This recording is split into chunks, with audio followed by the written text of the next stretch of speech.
Assalamualaikum warahmatullahi wabarakatuh. Apa kabar sobat sobter semuanya? Semoga kalian semua dalam keadaan sehat jasmani dan rohani, tidak kekurangan satu apapun.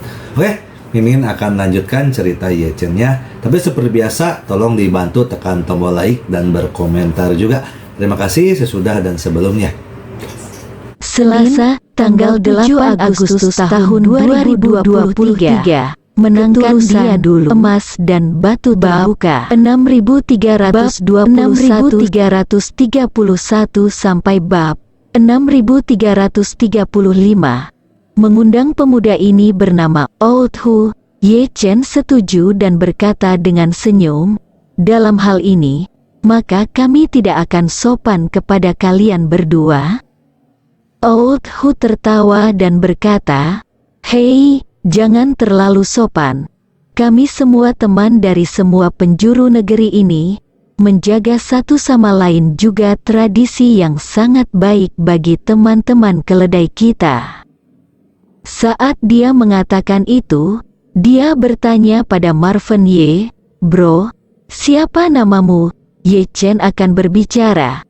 Ketika Lin Wanner tersenyum dan berkata, nama pacar saya adalah Lin, dan namanya Lin Chen.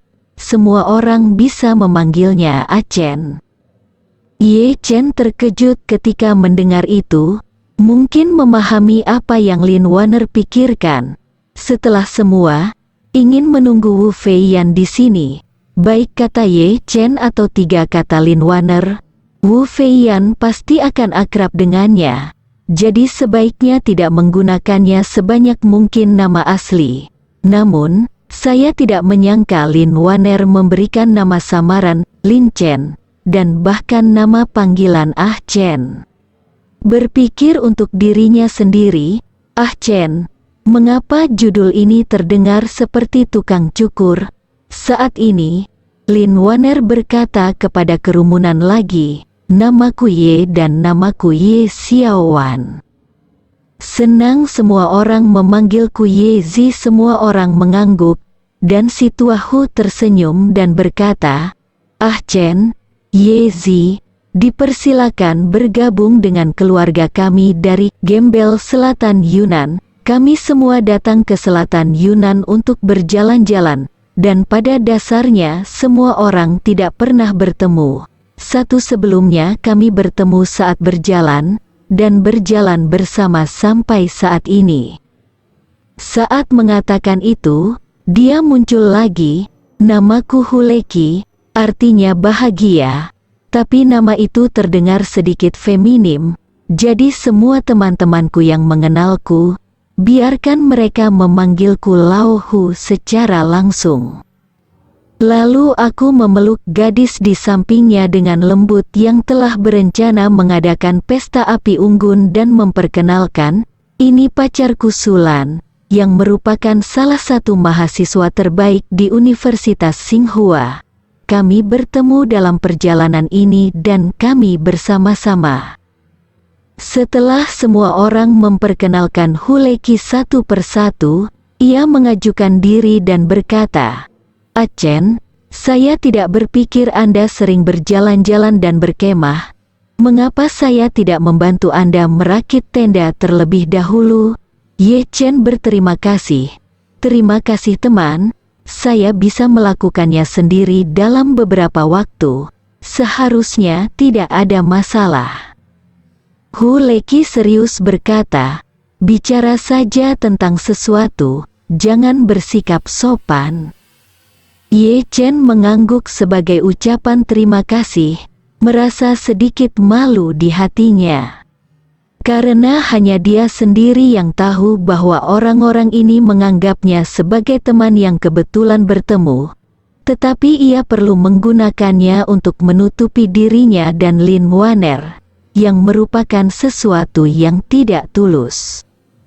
Anak-anak muda yang tertarik dengan alam terbuka umumnya sangat ekstrovert dan terbuka, dan pada dasarnya tipe dengan atribut ternak sosial, dan anak-anak muda ini sangat antusias dengan Ye Chen dan Lin Wanner, sehingga mereka semua berbicara sangat cepat. Huleki adalah pemimpin di antara kelompok orang-orang ini, dan semua orang dapat melihat bahwa dia sangat yakin. Ye Chen melihat dia tidak terlihat terlalu tua, jadi dia bertanya dengan penasaran, "Hu tua, apakah kamu seorang mahasiswa atau sudah bekerja?" Huleki mengangguk dan berkata, "Saya masih seorang mahasiswa, aku belajar di Amerika sebelumnya dan aku orang Cina Amerika. Bukankah ini liburan musim panas? Saya ingin kembali ke China untuk berjalan-jalan dan menghargai sungai besar dan pegunungan tanah air." Saat mengatakan itu, Huleki melanjutkan, "Kami pada dasarnya mahasiswa. Aku, Sun Jing dan Ma Lin Chao belajar di Amerika Serikat, Sulan dan Xiao Bo dari Universitas Tsinghua, Hai Peng dan Li Jin dari Universitas Beijing, dan beberapa apa yang terjadi dengan kalian berdua yang belajar di Inggris dan Kanada?" Ye Chen dengan santai berkata, "Kami teman sekelas di SMA. Ketika kami di SMA, kami terlalu sibuk mencari pasangan dan tidak banyak belajar, akibatnya kami tidak masuk ke universitas manapun. Kemudian, kami pergi ke Yanjing untuk menemukan universitas swasta PEAS yang tidak perlu kualifikasi. Setelah 2 tahun, aku tidak akan pergi ke sekolah sampai lulus." Lin Waner melihat Ye Chen dengan kebencian dan protes dalam hatinya, "Tuan muda, puluhan ratusan gelar di keluargaku tahun ini dianggap tidak berguna." Bahkan, alasan Ye Chen mengatakan ini adalah untuk menciptakan kesan subjektif bagi orang-orang ini bahwa dia dan Lin Waner adalah bajingan. Jika tidak, jika semua orang benar-benar memahami topik kampus dan mengobrol tanpa henti, keduanya dapat dengan mudah mengungkapkan rahasia mereka. "Kau lulus dari perguruan tinggi mana, atau perguruan tinggi mana?" Setelah orang-orang ini memiliki kenalan di sekolah yang mereka sebutkan, kemungkinan besar mereka tidak dapat mengobrol, dan jika saya mengatakan bahwa saya adalah Faisan yang putus kuliah, itu akan menciptakan alam bawah sadar bagi orang-orang ini, membuat mereka berpikir bahwa mereka memiliki harga diri rendah terhadap sekolah, sehingga secara alami mereka akan bertanya sesedikit mungkin dan menyebutkan lebih sedikit hal yang berhubungan dengan perguruan tinggi. Topik, sehingga menghindari risiko paparan. Memang, segera setelah Ye Chen mengatakan bahwa ia dan Lin Waner bahkan tidak menyelesaikan Peasant University, orang-orang ini langsung menjadi masuk akal dan tidak mengajukan pertanyaan lagi tentang sekolah. Huleki juga takut bahwa Ye Chen dan Lin Waner merasa rendah diri karena masalah sekolah, sehingga ia berkata dengan senyum, "Sebenarnya, tidak peduli apakah Anda pergi ke perguruan tinggi yang bagus atau tidak masalah, bahkan penting apakah Anda pergi ke perguruan tinggi atau tidak, manusia yang paling penting adalah hidup bahagia." "Benar," pacar Hulegi Sulan mengulangi, "belajar cukup membosankan. Orang tuaku membesarkan bayi sejak TK dan terus membesarkan mereka sampai aku masuk ke Universitas Tsinghua. Mereka juga ingin aku bersiap untuk sekolah pascasarjana di Harvard.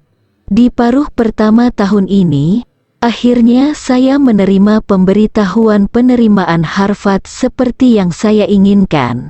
Akibatnya, saya baru saja memesan tiket udara ke Amerika Serikat bulan ini ketika ditemukan saya memiliki glioma, dan saya tumbuh di batang otak dan tidak dapat dioperasi.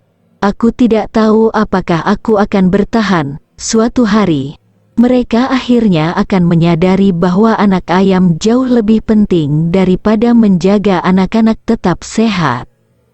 Lin Waner mendengar kata-katanya dan pertanyaan terkejut, "Apakah Anda memiliki glioma?"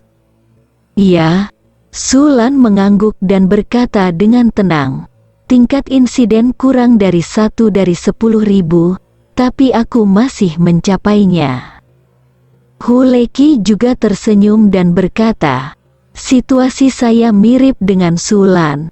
Saya didiagnosa kanker paru-paru lanjut tahun lalu dan kanker paru-paru sel kecil. Aku tidak pernah merokok sejak kecil dan bahkan tidak menyentuh ganja yang berkembang di Amerika Serikat. Ternyata kanker paru-paru canggih, tidak ada pengobatan yang baik, hanya menikmati hidup dengan maksimal.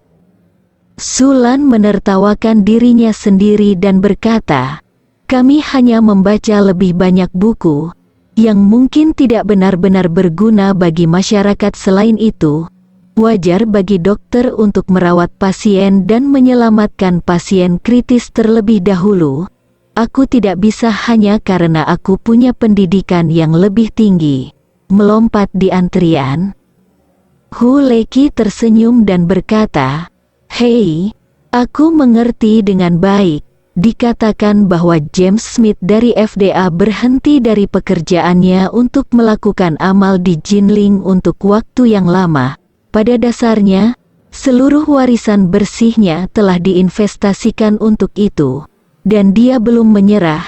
Itu sama saja, dia tidak memberikan kesempatan kepada anaknya, dan orang-orang di farmasi Jiuxuan juga mengatakan bahwa meskipun anaknya sakit parah, ada lebih banyak anak yang sakit parah daripada anaknya. Satu orang di kerumunan bertanya terkejut, Ketua FDA ASAS mengundurkan diri dari pekerjaannya dan pergi ke Jinling untuk beramal? Jika Huleki mengangguk dan berkata, bicara dengan kakak laki-laki itu, dialah yang paling menderita ketika Jiuxuan Farmasi akan memasuki pasar AS. Mereka mendatanginya dengan Jiuxuan Rezau Pills dan tahu anaknya memilikinya. Untuk kanker, ia bahkan memberinya beberapa obat gratis untuk dicoba. Ia selalu merasa bahwa obat-obatan Tiongkok tidak dapat dipercaya dan tidak memiliki dasar ilmiah. Memasuki pasar AS, Uni. Berbicara tentang ini, Huleki mendesah dan berkata, kemudian aku tidak bisa menahannya, anakku tidak bisa membaik di klinik Mayo, jadi aku hanya bisa pergi ke Jinling untuk mencoba keberuntungan, mungkin karena aku ingin jujur dan terbuka dengan emas dan batu, bersambung.